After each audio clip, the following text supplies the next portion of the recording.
m'appelle John Watson et je suis docteur en médecine. Depuis quelques semaines, je partage au 221 B Baker Street un appartement avec un personnage extraordinaire appelé Sherlock Holmes. Et depuis le premier jour, chacun de mes retours à la maison équivalait à une véritable aventure. Chaque fois, je me demandais ce qui m'attendait. Et ce que je trouvais dépassait souvent mes prévisions les plus pessimistes. Mais ce soir-là, j'étais bien décidé à ne pas me laisser entraîner dans une nouvelle histoire.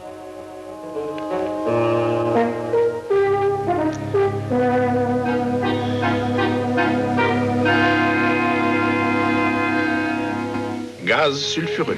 Oh!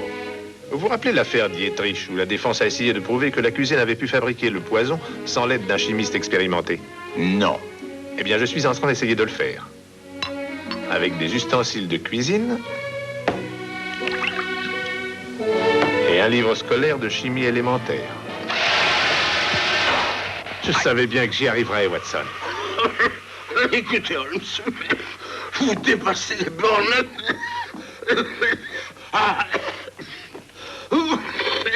Cette femme était bien coupable et habile avec ça.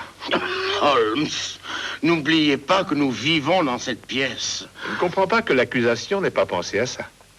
Il y a un homme qui arrive dans la rue en fiacre. Je pense qu'il vient nous voir. Avez-vous remarqué autre chose chez notre visiteur? Voyons, je dirais qu'il doit avoir dans les 30 ans. Il est habillé de façon correcte. Un homme aux moyens modestes. Qu'en pensez-vous, Holmes? Je ne pense rien. Ce n'est pas moi qui l'ai vu. C'est vous.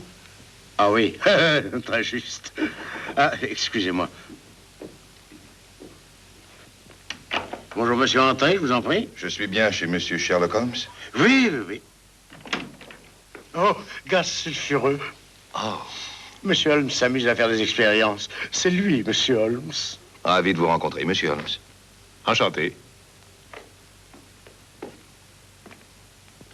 Je m'excuse de venir ainsi vous déranger sans avoir pris rendez-vous, monsieur Holmes, mais c'est urgent. Je vous présente mon ami et associé, le docteur Watson. Très heureux. Enchanté. Je vous écoute, monsieur Winthrop. Monsieur Harvey Winthrop, n'est-ce pas? Nous sommes-nous déjà rencontrés? Non, mais vous ne devez pas sous-estimer votre réputation. Mais ne restez pas là. Asseyez-vous. Merci. Tenez là.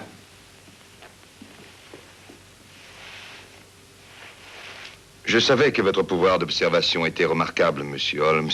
Peut-être alors connaissez-vous le but de ma visite aussi? Je sais en tout cas qu'il s'agit d'une affaire personnelle. Comment le savez-vous? C'est toujours une affaire personnelle qui amène les gens à me consulter plutôt que la police. Ah, naturellement. La raison pour laquelle je viens vous voir concerne en réalité mon frère aîné, John. C'est lui qui gère les biens de la famille. Si jamais il venait à mourir, je serais seul héritier. Sa mort serait-elle imminente? C'est-à-dire que sa vie a été menacée. De quelle façon? Je note que vous ne demandez pas par qui. Vous avez pris soin de faire ressortir que vous seul bénéficieriez de la mort de votre frère. Si vous saviez qui l'a menacé, il vous serait indifférent d'établir votre propre innocence. Vous avez raison.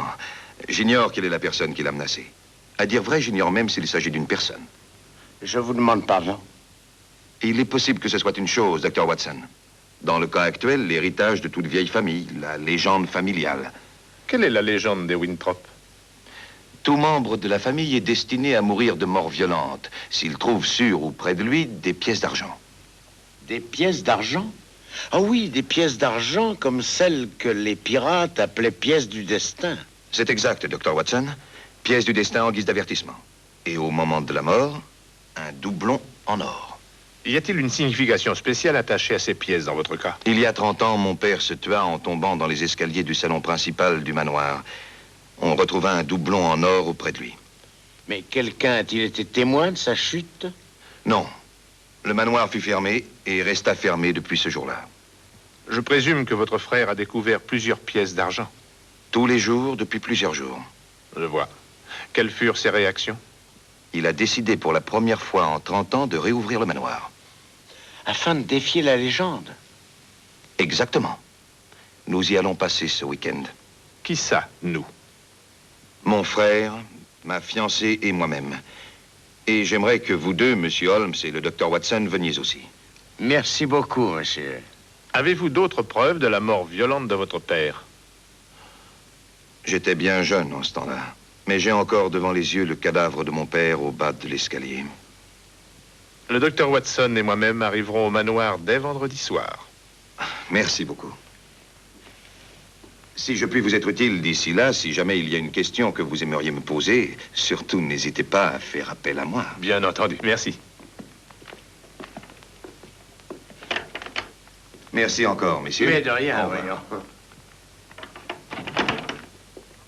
Alors, Holmes, qu'en pensez-vous? Je pense qu'il est stupéfiant de voir jusqu'à quel point les gens peuvent obscurcir le simple fait de meurtre ou de menace de meurtre. Vous ne croyez pas à la légende? Quelle sottise. Voyons, après tout, Holmes, vous dites vous-même que ces genres de choses ont très souvent une base tangible. L'odeur persiste. Aucune mention de ça n'a été faite dans l'affaire Dietrich. Je suis un homme de science, moi aussi, Holmes, vous le savez. Et je reconnais que des choses arrivent tous les jours auxquelles on ne peut donner aucune explication. Et comment donc Madame Dietrich a-t-elle pu éliminer l'odeur? Évidemment, c'est aussi valable dans le sens inverse. Winthrop a lui-même admis que dans le cas où son frère mourrait, c'est lui qui deviendrait l'héritier de la fortune. Sa visite n'est peut-être qu'un coup de bluff. Découvrir un meurtrier, Watson, est infiniment plus facile que l'empêcher de tuer. Nous avons accepté de passer un week-end dans un vieux manoir qui est resté fermé pendant 30 ans. Nous devrons ouvrir l'œil et nous devrons attendre. Et quand l'heure sera venue, vous et moi arrêterons la personne, les personnes ou les fantômes prêts à commettre le meurtre prédit par la légende.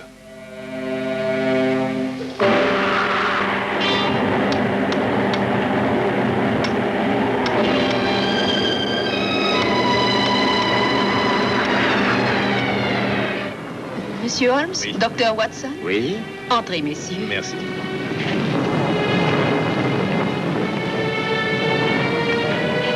Le tonnerre faisait tellement de bruit que je n'étais pas sûre d'avoir entendu frapper. J'ai l'impression que nous sommes arrivés à temps. Oui, nous avions peur que vous ne soyez surpris par l'orage. Je suis Madame John Winthrop. Très heureux, madame. Je suis le docteur Watson, monsieur Sherlock Holmes. Mes hommages. Je suis ravie de vous connaître. Laissez vos affaires ici et allons dans le salon. Vous y serez plus au chaud que dans ce hall humide. Je vais faire monter vos bagages dans vos chambres.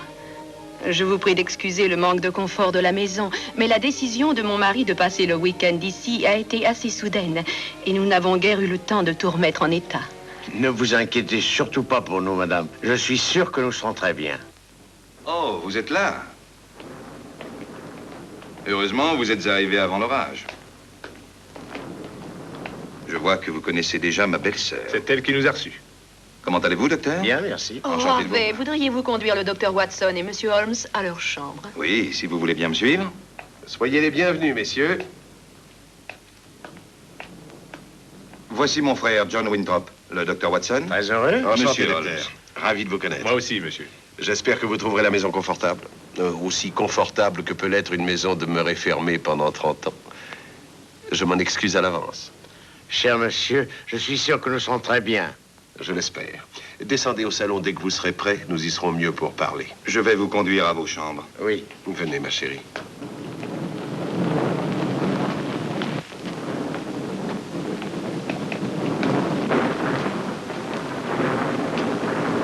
Vous ne nous aviez pas dit que votre frère était marié. Ah non? Je croyais l'avoir fait. Mais alors, c'est elle qui devrait hériter les biens si quoi que ce soit arrivé à votre frère. Non, la totalité des biens doit passer à un membre mâle de la famille. Oh, je vois. Et comment Madame Winthrop a-t-elle perdu la vue? Dans un accident de cheval, quelque temps après son mariage. Ma belle-sœur est une femme remarquable, monsieur Holmes. Elle s'est faite à sa nouvelle vie avec résignation et courage. Oui, il faut toujours beaucoup de courage dans ces cas-là. Et aussi l'aide de tous ceux qui entourent le malade. Oh, Peg, je vous présente... Le docteur Watson. Et vous devez être Sherlock Holmes. Harvey m'a tellement parlé de vous. Messieurs, ma fiancée, mademoiselle Hall. Mes hommages. Enchanté, mademoiselle. John et Alice sont dans le salon, chérie. Nous viendrons bientôt vous y rejoindre. Très bien, chérie. Je crois que nous allons passer un magnifique week-end dans dépit de cette vieille maison. Ne vous faites pas trop attendre, messieurs. Vous avez de la chance, monsieur Winthrop. Elle est ravissante. Évidemment, je dois reconnaître que la région est excellente pour la chasse.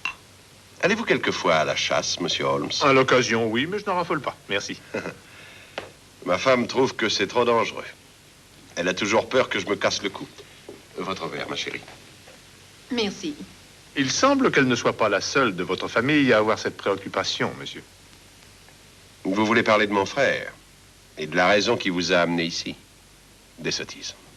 C'est ce que j'ai dit, moi aussi. Vous êtes bien d'accord avec moi. Vous ne croyez pas à toutes ces bêtises. Je ne crois pas que nous parlions de la même chose, monsieur.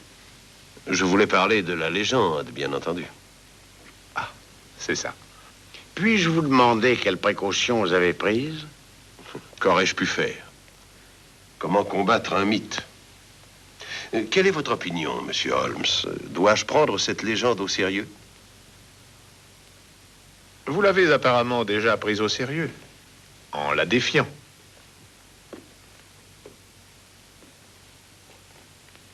Et en venant jusqu'ici pour prouver qu'elle n'existe pas.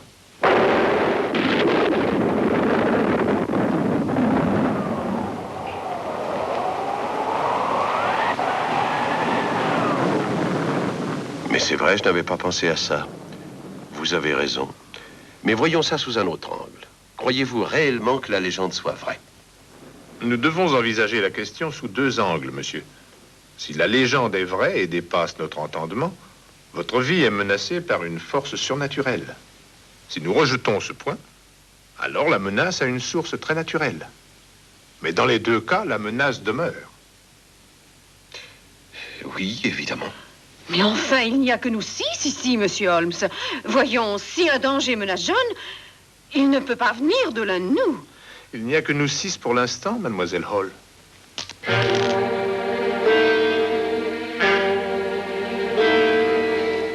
Maintenant, il y a nous 7.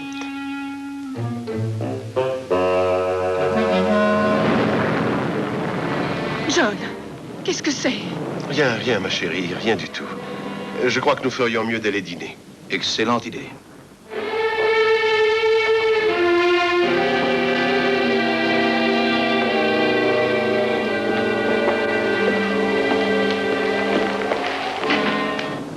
Je n'aime pas ça, Holmes. Moi non plus, Watson. Moi non plus.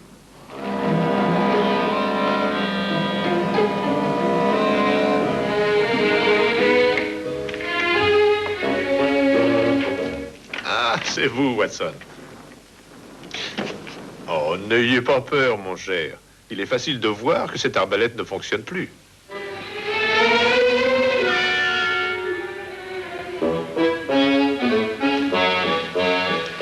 Vous reconnaîtrez qu'il m'était difficile de m'en apercevoir d'ici, Holmes. Elle semble marcher après tout.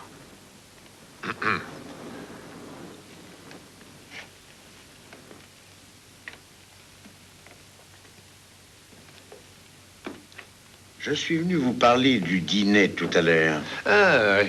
Le canard était excellent, vous ne trouvez pas? Oui, en tout cas meilleur que la conversation, ou plutôt le manque de conversation. C'était bien naturel, étant donné les circonstances. Chacun soupçonnant des choses dont il préfère ne rien dire. Mais qu'en déduisez-vous? Vous êtes-vous aperçu que le jeune Harvey Winthrop avait été amoureux d'Alice avant qu'elle n'ait épousé son frère? Holmes, vous êtes fantastique. Comment diable avez-vous su? C'est lui qui me l'a dit. Auriez-vous une allumette, Watson? Oui, du moins j'en avais tout à l'heure.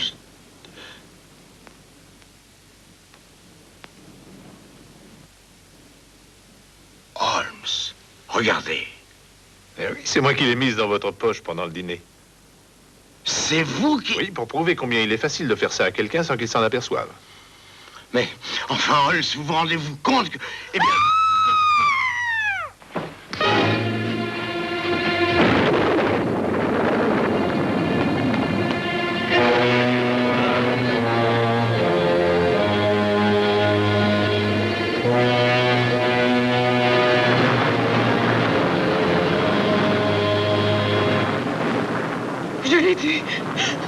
Je l'ai vu tomber.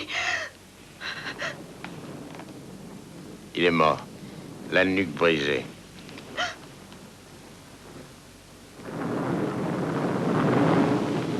Un doublon en or. Que se passe-t-il? Mon Dieu! Pourquoi ne me dites-vous rien? Qu'est-il arrivé?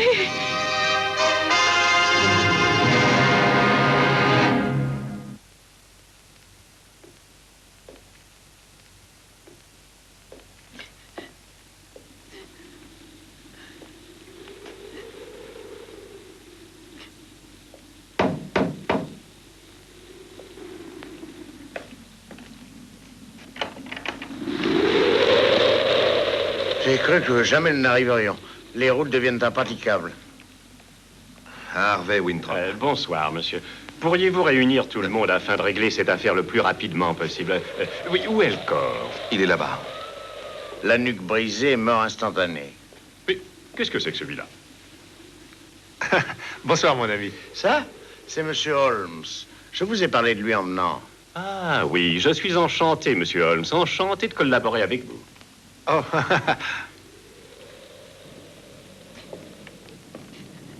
Sa femme. Ça a été un coup terrible pour elle. Ah, monsieur Holmes, j'aimerais discuter de cette affaire avec vous. J'ai déjà mis sur pied plusieurs théories qui me plaisent assez. Je voudrais votre avis. Je pense qu'il vaudrait mieux qu'elle aille se reposer. Ceci la fera dormir. Merci, docteur. Le docteur Watson m'a rapidement mis au courant de la légende pendant le trajet, et je pense très franchement, monsieur Holmes, que nous avons affaire à une force diabolique. Holmes, vous êtes fou. Enfin, voyons. Voudriez-vous m'expliquer ce que vous faites? un bouton. C'est tout ce que j'ai pu faire. Remarquez bien, Watson, je suis presque arrivé à arracher un bouton. Oh, ça m'étonne pas avec toutes ces acrobaties. Allez-vous rester assis comme ça toute la soirée? Alors que feu Monsieur John Winthrop est tombé tout le long d'un escalier de pierre aux arêtes particulièrement aigus sans abîmer ses vêtements. Que dites-vous? Il faut que j'aille voir ça. Oui, vous ferez bien. Il n'a peut-être pas perdu de bouton, mais il a eu le cou complètement brisé, je me permets de vous le rappeler. Je ne l'ai pas oublié, mon cher Watson. Vous avez une arrière-pensée. C'est juste, et je vais vous expliquer pourquoi. Maintenant, Watson, examinons la situation avec plus de précision. C'est une blessure à la nuque qui a entraîné la mort, n'est-ce pas?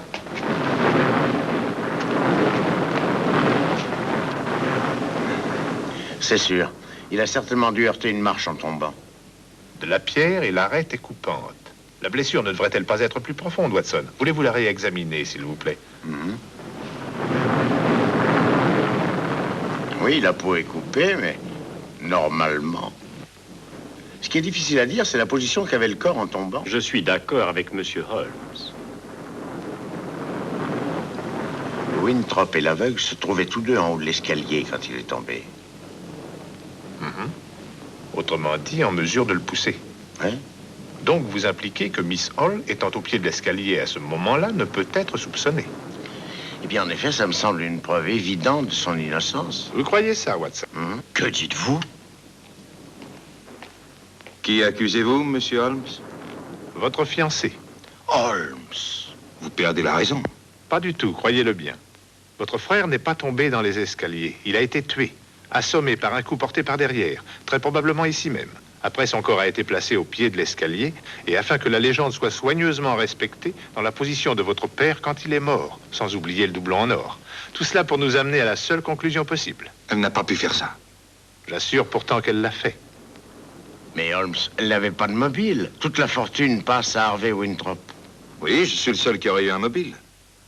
Oui, vous, et aussi la femme que vous allez épouser. Allez-vous la dénoncer à la police? Ce serait inutile, j'en ai bien peur. Pas un seul tribunal ne la condamnerait d'après les preuves que nous avons. Alors, en supposant que vous ayez raison, et quant à moi, ce n'est qu'une supposition, il n'y a rien qu'on puisse faire. Bien sûr que si. On peut prouver que c'est plus qu'une simple supposition. Messieurs, suivez-moi jusqu'au salon.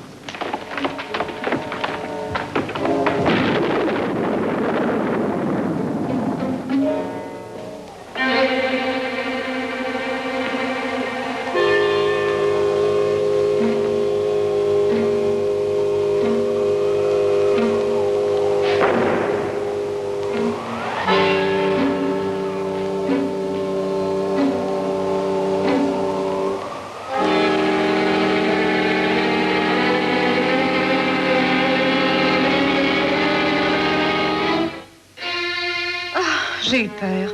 J'ignorais que vous étiez là. Je jetais un dernier coup d'œil, on ne sait jamais. Je comprends. Désirez-vous me voir? Non, pas spécialement, mademoiselle. Vous m'excuserez, j'ai encore des choses à vérifier. Le reste dépend maintenant de vous seul.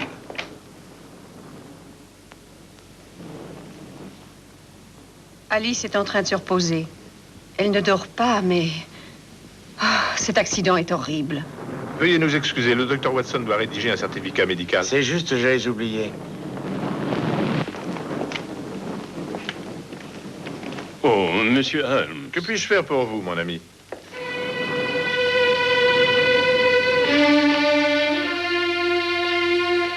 Sir Holmes, quel curieux homme. Qui? Oh, Holmes. Oui, oui, il est curieux. Peg, Oui. C'est assez difficile à dire. Qu'y a-t-il, chérie? À la suite de ce qui vient de se passer, je crois que nous devrions remettre notre mariage. Remettre notre... Mais pourquoi? Eh bien, toutes les formalités à remplir vont me prendre du temps. Ne vous inquiétez pas pour moi, surtout. À vrai dire, c'est à Alice que je pensais.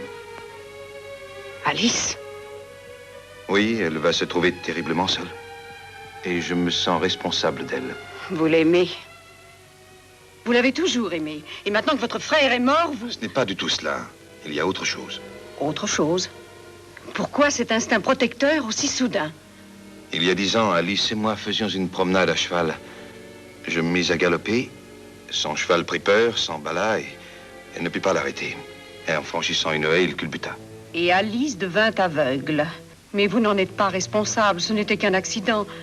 Je comprends votre réaction, mais cela ne doit rien changer à nos sentiments, voyons. J'ai peur que ça n'ait changé les miens. John est mort, et vous prenez Alice. C'est amusant. C'est d'une telle ironie. Ironie? Où voyez-vous de l'ironie dans une pareille situation? Je ne sais pas. Ce que je voulais dire... Non, rien. Ce n'était qu'une façon de parler.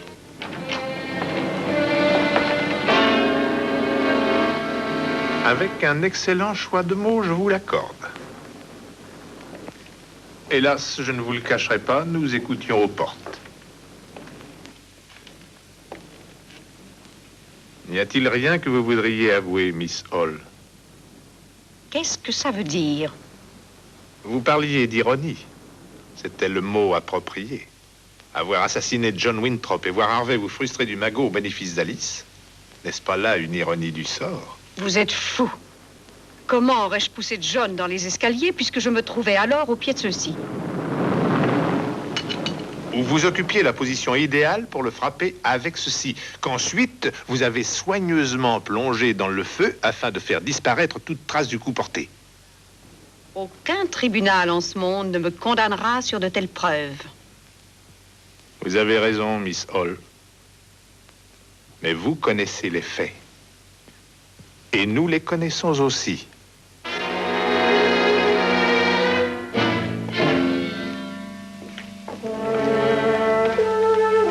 Enfin, Holmes, ne peut-on rien faire? Je ne crois pas, Watson. Une femme a su utiliser son cerveau et une vieille légende. Et une meurtrière vivra librement.